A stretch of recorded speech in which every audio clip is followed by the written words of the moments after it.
இந்த ஒரு விஷயம் தெரியாம தயவு செஞ்சு யார்கிட்டயுமே பேசிடாதீங்க. எஸ், நம்ம எல்லாருக்குமே நிறைய பிரச்சனை இருக்கு. ஆனா அது எல்லாத்தையும் விட ஒரு மிக முக்கியமான பிரச்சனை அப்படின்னா நம்ம ஒருத்தர் கூட பேசுறதுக்கே தயக்கப்படக்கூடிய விஷயம் தான். நீங்க எதை நினைச்சு வீடியோக்குள்ள வந்தீங்களோ அதுவா ஆகணும்னா வீடியோவை ஃபுல்லா பார்க்கணும். நீங்க வீடியோவை ஃபுல்லா பாத்தீங்கன்னா மட்டும், ஐ ரிப்பீட், வீடியோவை ஃபுல்லா பாத்தீங்கன்னா மட்டும் ஐ எம் ஸ்டார்டிங் டுடேன்னு கமெண்ட் பண்ணுங்க. உங்களோட ஹார்ட் படபடப்பா இருக்கிறத என்னைக்காவது ஃபீல் பண்ணிருக்கீங்களா? மற்றவங்களை விட நல்லா வேலை செஞ்சாலும் உங்க மேனேஜர் கிட்ட பேச பயப்படும் போது, எல்லாரும் முன்னாடியும் பேசும்போது, நம்மளோட பர்சனல் வேலைக்கு போறது கூட பயப்பட்டு கூட யாராவது கூட்டிட்டு போகும்போது, புது இடத்துக்கு நம்ம போகும்போது எங்க போகணும்னு தெரியாம ஒருத்தர் கிட்ட அட்ரஸ் கேட்கும் போது, இந்த மாதிரி எல்லா பயமும் எனக்கும் இருந்துச்சு. உங்க ஆபீஸ்ல நீங்க நல்ல வேலை செஞ்சாலும் உங்க வேல்யூ கம்மியா இருக்கும். ஆனா அதே ஒருத்தர் மீடியமா வேலை செஞ்சாலும் அவங்களோட வேல்யூ மேனேஜர் கிட்டயும் ஓனர் கிட்டயும் அதிகமா இருக்கும். நீங்களும் இந்த மாதிரி அனுபவிச்சிருக்கீங்களா? இதை நம்ம சீக்கிரமே சரி பண்ணி ஆகணும் அப்படிங்கிற மிக முக்கியமான பிரச்சனை ஒண்ணு. உங்களோட எல்லா டவுட்டும் இந்த வீடியோல கிளியர் ஆக போகுது. வீடியோக்குள்ள போறதுக்கு முன்னாடி என்னோட சேனலை சப்ஸ்கிரைப் பண்ணிக்கோங்க. ஏன்னா உங்களோட யூடியூப் ஃபீல்ட்ல என்னோட யூஸ்ஃபுல்லான வீடியோ காட்டும். சோ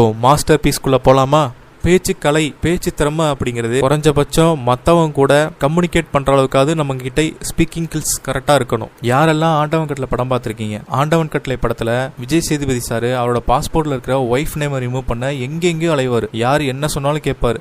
எப்படியாவது பேரை ரிமூவ் பண்ணா போதும் அப்படிங்கிற மைண்ட் செட்ல இருப்பாரு. பேரை ஆட் பண்றப்பவும் இதே மாதிரி தான் தெருவா அலைஞ்சிருப்பாரு. ஏன்னா அந்த பாஸ்போர்ட் ஆபீசரை பத்தி ஒரு தப்பான பிம்பத்தை இந்த புரோக்கர்ஸ் கிரியேட் பண்ணி வச்சிருப்பாங்க. கடைசியில அவரே தைரியத்தை வரவழைச்சுக்கிட்டு அந்த பாஸ்போர்ட் ஆபீசர் கிட்ட போய் டூரிஸ்ட் விசால போலான்னு நினைச்சு ஒய்ஃப் பேரை ஆட் பண்ணிட்டேன், புரோக்கர் பேச்சை கேட்டு தப்பு பண்ணிட்டேன், பேரை ரிமூவ் பண்ணி கொடுங்க அப்படின்னு சொல்லி கேட்பாரு. அந்த பாஸ்போர்ட் ஆபீசர், நாங்களும் எவ்வளவு டைம் சொல்லியிருக்கோம் புரோக்கர் கிட்ட போகாதீங்க அப்படின்னு, சொல்றத கேக்குறீங்களா அப்படின்னு திட்டிட்டு கையெழுத்து போட்டு ஃபார்மை கொடுப்பாரு. இந்த ஃபார்மை ஃபில் பண்ணி கொடுத்தீங்கன்னா சீக்கிரமே புது பாஸ்போர்ட் வந்துடும் அப்படின்னு சொல்லுவாரு. விஜய் சேதுபதி சார் வெளியில வந்து, என்னடா வெளியில எல்லாரும் பயமுறுத்துறாங்க, நாமளும் பயந்தோம், இப்ப பார்த்தா சிம்பிளா முடிஞ்சிருச்சு, இதுக்கா நம்ம இவ்வளவு பயந்தோம் அப்படின்னு நினைச்சு சிரிப்பாரு. இதுக்கு மெயின் ரீசன் என்ன தெரியுமா? அவரோட கம்ஃபர்ட் ஜோனை தாண்டி வந்ததுதான். எனக்கு முதல்ல இந்த பயம் இருந்துச்சு. எனக்கு ஈக்குவலான ஆளுங்க கிட்ட சரளமா பேசுவேன், அதே மாதிரி என்னோட வயசுக்கு கீழே இருக்கவங்கள்ட்டையும் நல்லா பேசுவேன். ஆனா என்னை விட பவர் அதிகமா இருக்கவங்கள்ட்ட, அதிகாரம் இருக்கவங்கள்ட்ட பேசுறதுக்கு எனக்கு பயமா இருந்துச்சு. ஒரு நாள் தான் எனக்கு புரிஞ்சது, எங்க பிரச்சனை இருக்கோ அங்கதான் நம்ம சால்வ் பண்ணி ஆகணும்னு. அதுல இருந்து பெரிய ஆளுங்க கிட்ட நானும் பேச ஆரம்பிச்சேன். அவங்க கூட பேசதான் டே டு டே லைஃப்ல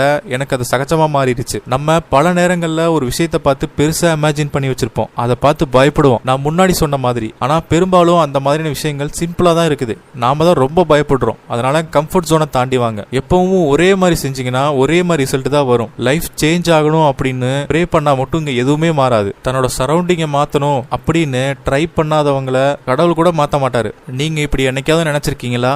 நான் நினைச்சிருக்கேன். நான்லாம் முன்னாடி ஏதாவது ஃபங்க்ஷனுக்கு போனால் மட்டும்தான் புது ட்ரெஸ் போடுவேன். நான் புதுசாக வாங்கிட்டு வந்த ஒரு ட்ரெஸ் இந்த ஃபங்க்ஷனுக்கு போடலாம், அந்த ஃபங்க்ஷனுக்கு போடலாம், இந்த ட்ரிப்பு போகும்போது போடலாம்,